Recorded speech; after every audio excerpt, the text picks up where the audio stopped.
everyone, good morning. Hope you all are fine. I am Granit Trivedi, continuing the lecture of TY BCom, STEM 5, that is of English subject. We have completed 3 units. સાંસ્કૃતિક વિભાજનને સમર્થન આપવું, starting your own business, તમારો ખુદનો business સ્થાપવો, અને ત્રીજું why Indian Mars mission is so cheap and રોમાંચિત. જે ઇન્ડિયાનું મંગળ પરનું જે મિશન છે સસ્તું અને રોમાંચિત કઈ રીતે છે એના વિશે માહિતી જોઈ. Now we are reached at 4 unit 4. Unit 4 એટલે કે strategies for doing business in rural India. ગ્રામીણ ભારતમાં વ્યવસાય કરવા માટેની વ્યૂહરચના strategies. Written by Perzen Patel. Perzen Patel દ્વારા લખાયેલું આ આર્ટિકલ છે, બ્લોગ છે. અબાઉટ ધ ઓથર એટલે લેખક વિશે, રાઇટર વિશે. રાઇટર છે Perzen Patel. Perzen Patel is an avid food and travel blogger. Perzen Patel છે ઉત્સુક ખોરાક અને મુસાફરીના બ્લોગ. ખોરાક અને મુસાફરી માટેના બ્લોગ લખવાવાળા બ્લોગર છે. He was an experienced and passionate communications and event professional at Innovent. શું કહે છે? તે Innovent ખાતે એક અનુભવી અને પ્રખર સંદેશા વ્યવહાર અને ઇવેન્ટ્સ માટે પ્રોફેશનલ છે. He used the writing skill to promote the companies. As the communication manager. જ્યાં તેણે કોમ્યુનિકેશન મેનેજર તરીકે કામ કર્યું હતું. In this time, આ પ્રગતિમાં she used the writing skill, પોતાના લેખનની કુશળતા, to promote the company's innovation for sustainability in developing nation and low income markets. શું કહે છે? વિકાસશીલ દેશોની ઓછી આવકની સ્થિરતા માટેની કંપનીની નવીનતાઓ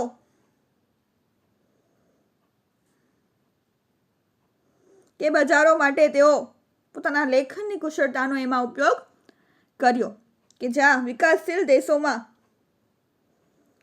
ઓછી આવક હોય અને કામ કરવાનું હોય.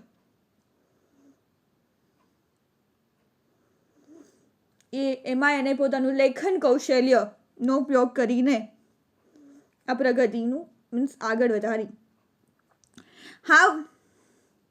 However, giving way to her strong entrepreneurial spirit, she quit her job and founded the recipe blog and catering service called Bhavi Bright. શું કહે છે?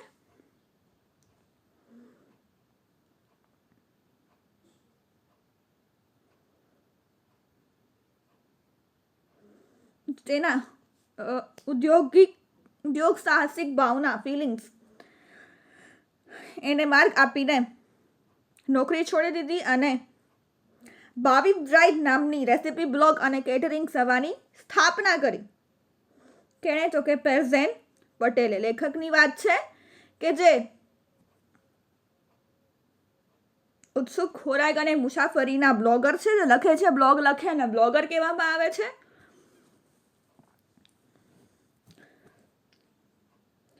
એનોવેન્ટ ખાતે એક અનુભવી પ્રખર કોમ્યુનિકેટર અને ઇવેન્ટ પ્રોફેશનલ છે, જ્યાં તેમણે કોમ્યુનિકેશન મેનેજર તરીકે કામ કરેલું હતું. આ પ્રગતિમાં એમને પ્રોત્સાહન આપવા માટે તેમની લેખનની કુશળતાનો ઉપયોગ કર્યો, જ્યાં વિકાસશીલ દેશોમાં ઓછી આવકના કારણે સ્થિરતા માટે કંપની નવીનતા કે બજારોમાં જે જરૂર પડે છે એના માટે એમણે પોતાના લેખન કૌશલ્યનો ઉપયોગ કર્યો. પછી એમના ઉદ્યોગ સાહસિક ભાવનાને કારણે એમને માર્ગ આપીને નોકરી છોડી દીધી અને ભાવિ બ્રાઇટ નામની રેસિપી બ્લોગ અને કેટરિંગ સેવાની સ્થાપના કરી. આ હતું પરઝેન પટેલ વિશે. હવે છે એમનું આજે આપણે અહીંયા છે લેખ એના વિશે.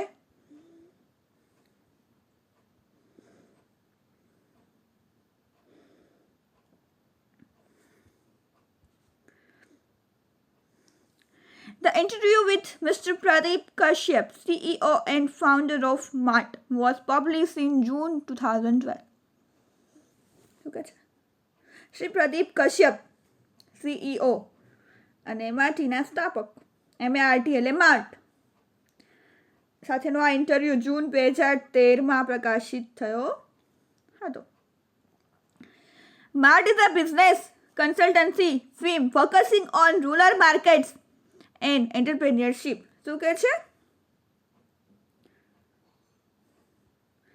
MART એટલે માર્ટ એ ગ્રામીણ બજારો પર ધ્યાન કેન્દ્રિત કરતી એક બિઝનેસ કન્સલ્ટિંગ કંપની છે.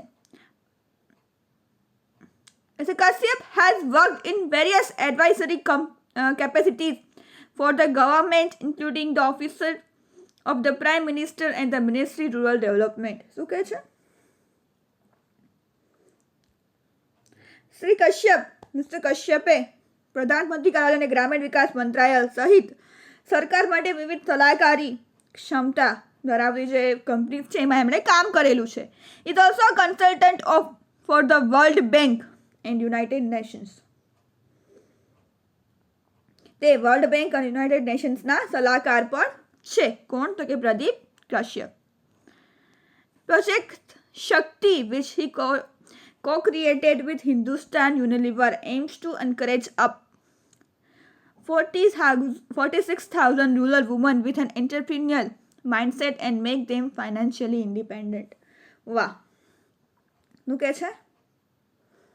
હિન્દુસ્તાન યુનિલિવર સાથે મળીને એમણે બનાવેલા પ્રોજેક્ટમાં એ નામ છે શક્તિ, જેના ઉદ્દેશથી એમણે 46,000 જેટલી ગ્રામીણ મહિલાઓને ઉદ્યમી માનસિકતા સાથે પ્રોત્સાહિત કરીને એમને આર્થિક રીતે સ્વતંત્ર બનાવવાના પ્રયત્નો એ કામ સફળ કરેલું છે. Pioneer of inclusive marketing, Kashyap is also known as the father of rural marketing in India. શું કહે છે?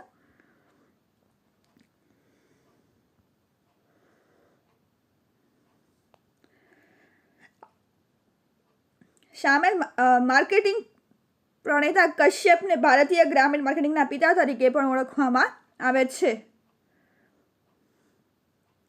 In the interview, he has discussed how the immense market potential of rural India can be tapped. શું કહે છે? ઇન્ટરવ્યુમાં આપણે એ પર ચર્ચા કરી છે કે ગ્રામીણ ભારતની સંભાવનાઓ કઈ રીતે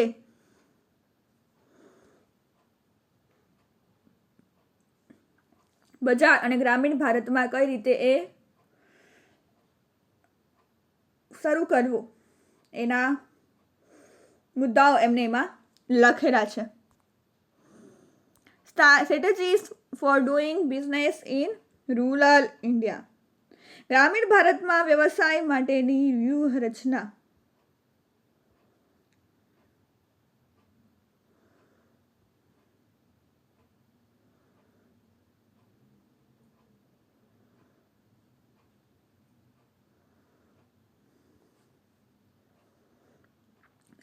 ગ્રામીણ ભારતમાં વેપાર કરવા માટેની વ્યૂહરચના. India's fast-paced growth has been a topic of much debate and discussion in the last few years. ભારતની ઝડપી ગતિ ખૂબ ચર્ચામાં રહી છે છેલ્લા થોડા વર્ષોથી. ફાસ્ટ ગ્રોથ, ઝડપી જે ગતિ કરે છે Bharat. A result of booming sectors such as IT જેવા ધમધમતા ક્ષેત્રોના પરિણામે there is a growing sense that the country is emerging as a global leader. શું કહે છે? આઈટી જેવા ધમધમતા ક્ષેત્રોના પરિણામે દેશમાં વૈશ્વિક નેતા તરીકે ઉભરતો હોવાની ભાવના વધી રહી છે. In the result, at times India is being touted as the Mecca of jugaad innovation, a term used to describe the process of finding innovative solutions to problems with limited sources. પરિણામે ભારત પર ઘણું બધું દબાણ કરવામાં આવી રહ્યું છે. જુગાડ નવનીતાઓના Mecca મર્યાદિત સંસાધનોની સમસ્યાઓના નવીન ઉકેલો શોધવાની પ્રક્રિયાના વર્ણન માટે વપરાતો શબ્દ છે જુગાડ. કે મર્યાદિત સંસાધનો હોય છતાં કોઈ પણ સમસ્યાના નવીન રીતે ઉકેલો શોધી અને એનું વર્ણન કરતો હોય તો એને જુગાડ શબ્દ વપરાય છે. However, as only 12% of India's population lives in cities. છે કે ભારતની 12% વસ્તી જ ખાલી શહેરમાં રહે છે. The remaining 88% of people are not reaping many of the economical benefits from the country's evolving leadership status and associate growth. શું કહે છે? બાકીના 28% લોકો દેશના વિકસિત નેતૃત્વની સ્થિતિ અને સાથી વિકાસથી ઘણા આર્થિક લાભો પાડતા નથી. ગ્રામીણ ગરીબી પ્રબળ રહે છે અને પરિણામે ભારતની બહુમતી જરૂરિયાતને પહોંચી વળવા માટે નવીન વિચારસરણી શું કહે છે જરૂરી છે. Rural poverty remains dependent. એ ગરીબી તો ગરીબ જ રહે છે એમ. As a result, innovative thinking is required to meet the needs of India's majority. Majority છે 88% લોકો, 12% લોકો સિટીમાં રહે છે જેને બધી સગવડતા ને બધું મળે છે. બાકીના 88% લોકો આ બધી જે લાભથી વંચિત રહી જાય છે. એમના માટે કંઈક પહોંચી વળવા, એમની જરૂરિયાતને પહોંચી વળવા માટે ગરીબ લોકોની નવીન વિચારસરણી જરૂરી છે. And innovant, we spoke with Mr. Pradeep Kashyap, the CEO and founder of MART.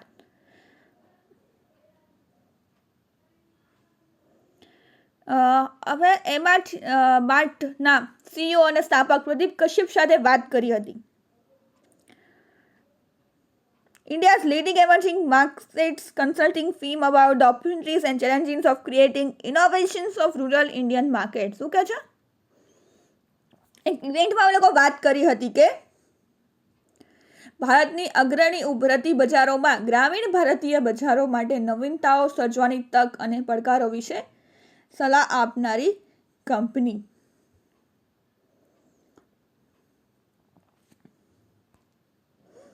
The term India shining has been given to India's progress in recent years.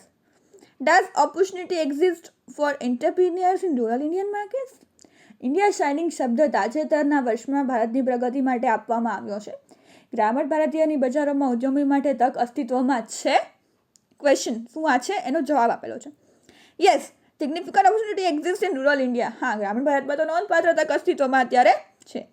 India shining was a term coined by the government to showcase the economic development of largely urban India. શું કહે છે? Indian shining એ મોટાભાગે શહેરી ભારતના આર્થિક વિકાસને દર્શાવવા માટે સરકારે બનાવેલ એક શબ્દ હતો. However, in more recent years, rural growth has outstripped that of urban. જોકે તાજેતરના વર્ષમાં ગ્રામીણ વિકાસ શહેરી કરતાં આગળ નીકળી ગયો છે. For example, in recent years, fast-moving consumer good FMCG. તાજેતરના વર્ષોમાં ઉદાહરણ આપણે જોઈએ તો ગ્રામીણ ભારતમાં ચાલતી consumer goods growth in rural India has been around 70-80% as compared to only around 11-12% in urban India. જે વૃદ્ધિ 17% થઈ છે શહેરી ભારતમાં 11-12% તુલનામાં 18%. શું કહે છે?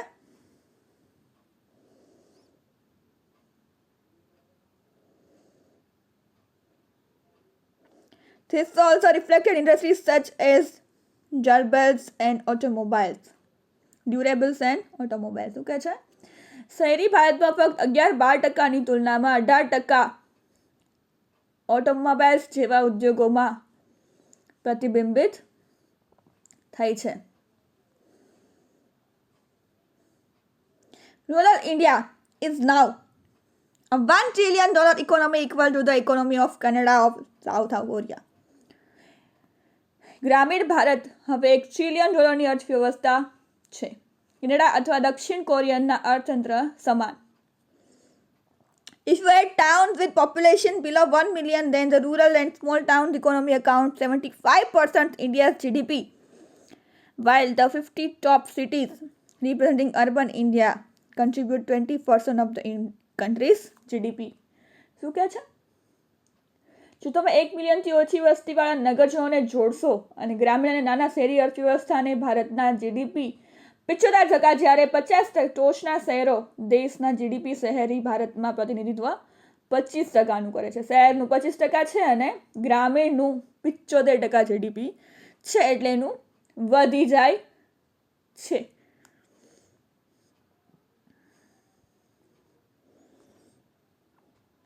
What are the factors driving consumption in rural India?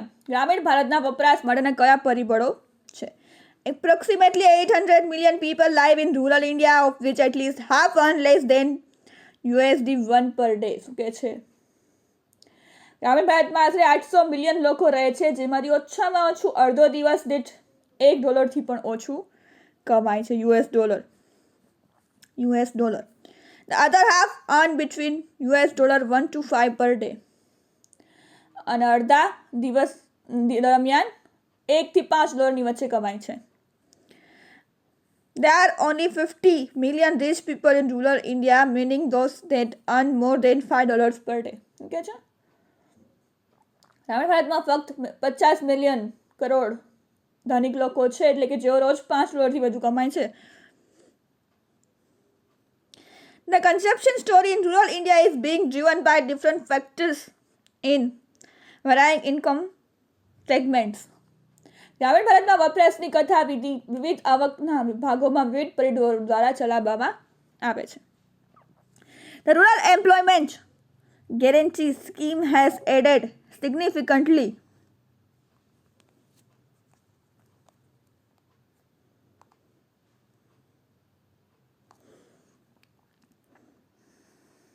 to the purchasing power of the poor through the $6 million paid as wages annually. શું કહે છે?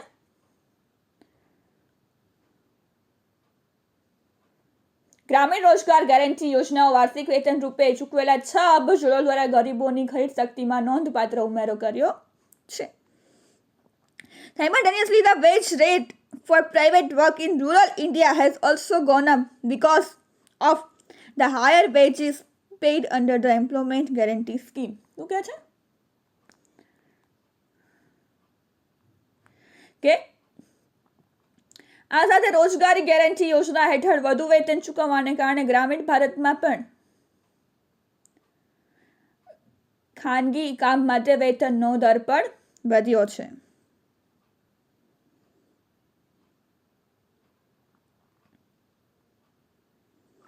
However, the wage rate of private work in rural India has also gone because of higher wages paid under the Employment Guarantee Scheme. The poor are getting more days to work on a higher daily rates. શું કહે છે?